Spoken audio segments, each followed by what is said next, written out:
அம்மா ஒரு கதை சொல்லட்டுமா? வெகுளியான யானை. ஒரு ஊர்ல ஒரு காடு இருந்துச்சாம்.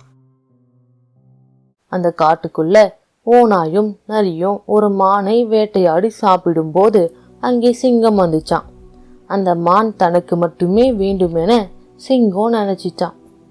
அதனால சிங்கம், ஓநாய், நரி மூன்றும் சண்டை போட்டுச்சுங்களாம். அப்போது தூரத்துல பெரிய யானையை பார்த்த உடனே சண்டை போடுறத நிறுத்திச்சிங்களாம். அங்கே பாருங்க, எவ்வளோ பெரிய யானை, இதை 4 நாள் வச்சு சாப்பிடலாம் போலையே என்றது சிங்கம். ஆனால் அதனுடன் நாம் நேருக்கு நேர் சண்டையிட முடியாது.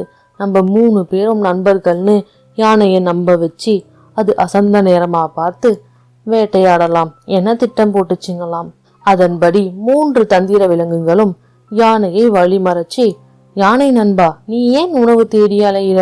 உன் நண்பர்கள் நாங்க 3 பேர் இருக்கோம். சுவையான செடி, இலை, பழம் எல்லாம் எடுத்துக்கிட்டு வரோம் என்று சொன்னவுடன் யானை மகிழ்ச்சியுடன் ஒப்புக்கொண்டது. அதே போல் சில நாட்கள் உணவு வர யானையும் அவர்களை நண்பர்கள் என நம்பி பழகியது. ஒரு நாள் போட்ட திட்டப்படி சிங்கம் உடல்நிலை சரியில்லாத மாதிரி நடிச்சுதாம். ஓநாய், நரி, யானை 3 பேரும் சிங்கத்தை நலம் விசாரிக்க போச்சிங்களாம். அப்போது நரி சிங்கத்திடம், சிங்க நண்பா, நீ எப்படி இந்த நிலைமையில வேட்டையாடுவ?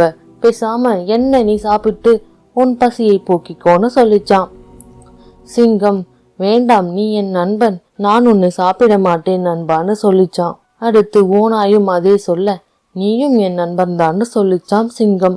இதையெல்லாம் பார்த்து கேட்டு கொண்டிருந்த யானை, சிங்கம் நமக்கும் நண்பன் தானே, நம்மையும் சாப்பிட மாட்டான் என்று நினைத்து சிங்கத்திடம், நண்பா, இங்கே நான் தான் பெரிய விலங்கு, என்னை சாப்பிட்டுக்கொள் என்று சொல்ல, சிங்கம் யானையின் கிட்டே செல்ல ஓநாயும் நரியும் சுற்றி வளைத்து யானையை வேட்டையாடி கொன்று தங்களின் உணவாக்கி கொண்டன.